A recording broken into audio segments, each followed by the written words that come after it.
Peppy drawing. So found in the files of an earlier build of the game is this crude looking drawing of Peppy. It's just a funny little entry, and apparently it got replaced by Meteos's map icon later on. And yeah, I don't know why they made this or what exactly the point of it was, but it's just funny. Fox failing to go into Venom Tunnel. So this is an obscure, really rare error in the game where Fox, after being Starwolf, will just mess up and not properly go into Andross's tunnel. And it's still up to debate of what exactly it is causes this, or at least obscured. And yeah, this can just soft lock the game, and it's unknown if he can eventually make it in anyway, or if it's on the 3DS version. I don't think I've ever encountered this myself. At worst, I've maybe just had him take longer to get in. But I still have seen other oddities in Venom 2, like Wolf accidentally killing himself by crashing.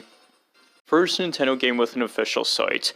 Yep, it's standard now for every big release that Nintendo has to have its own official site alongside with it. And you can trace this all the way back to Starfox 64. TV show audio. This one will probably be really interesting to a lot. So, found in the same old bills as the Peppy drawing, there is audio, and I can't play it, but you can see it here on the cutting room floor. And it's some old Japanese TV show, well, at least now it's old, of just two people talking, and there's an audience laughing over it. As of recording this, it's still unknown where this came from, effectively making this lost media. Yeah, really mysterious, right? We've got to get somebody else to talk about this. Puppet show. So this was something that was brought up a while ago now, and was pretty common knowledge at the time, but I don't know if it's kind of forgotten now. But Miyamoto was a fan of some old puppet show, and he was inspired by it to want to give Starfox one of these, and it never happened, but it maybe could have been nice if it happened. I don't know, I would probably prefer traditional animation myself. But off topic, apparently part of this is why there's only 2 frames of animation for the characters talking, because it looked like the way puppets would talk. Almost didn't have voice acting. Speaking of, yes, this game apparently almost did not have voice acting to it. It's been a bit since I've heard about this, but as far as I know, it was probably up for debate, and it was more of a late addition to have voice acting for the game to make the game seem more real and immersive. Which means there's some alternate timeline out there where this game didn't have all the iconic lines that it did. Starfox 6664.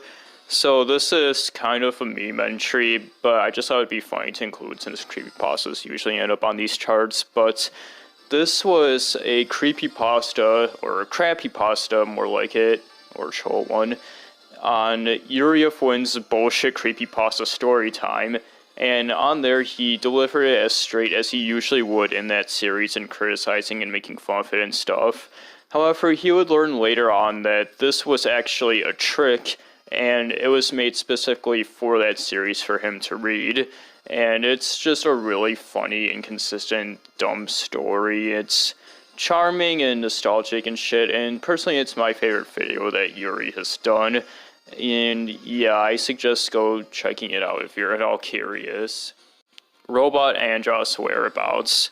So you know how in the quote-unquote bad ending, you fight Andross, and then he blows up, and then there's that robot version of him that you take down pretty quickly. Well, this robot version of him doesn't appear at all in the true ending. You fight the brain instead, and this just simply raises the question, was it still built? Is it still out there somewhere? Some giant robot Andross wandering around? Yeah, it's mysterious to think about. Where is this dude? Falco finding secrets is largely cut content. In the last layer, we talked about how the manual mentions that Falco's ability is that he finds secret paths for viewers, and more specifically said, quote-unquote, makes you more likely to go to a harder path. It's very weirdly worded, and it's just overall very strange, but it's still technically not wrong. I said this already. But it just makes you think, maybe at some point this was more prominent, and in the final game, it just ended up being that there's a couple of levels where Falco does this. I mean, he does often, whenever there's a split path, he's like, I'm going here.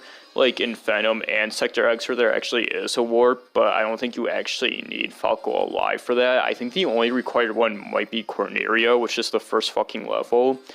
So it just kind of makes me speculate almost that maybe at some point Falco would have done this more often, and it would have been more of a requirement for him to be kept alive in order to have you go to a different path. Sorry for that noise.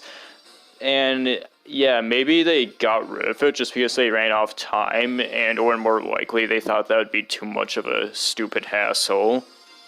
Cayman's strange-like ability.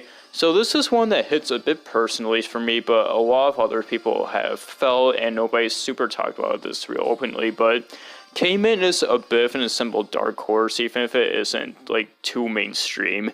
Whereas, like, despite appearing in this one level, and you don't even, like, fight him in, he's just there talking to his commander, and, oh no, they've broken through the second line, and, like, he goes from calm to, like, freaking out instantly. He's just a very funny little Cayman crocodile gator dude, and people really love this guy, and, like, something else about him is that I felt this way myself, and others have said it, where Cayman feels like one of those characters who would leave the bad side and join up with the good guys, because he just gives up the aura of somebody who, like, isn't actually, like, violent or, like, in it for, like, some work or anything. No, he's just, like, this, like, assistant or secretary guy who's just trying to do his job and freaks out and gets, like, employed on the wrong day, and yeah, like, I don't know, he just has some sort of, like, charm to him, and I've always been appealed to characters like that, and, I don't know, put Cayman in more stuff.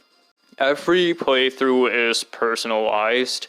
This may sound like another meme almost because of the Mario 64 Iceberg, but hey, if you've seen my other charts before, you know that even if there's a Mario 64 reference, there's still some ground to it.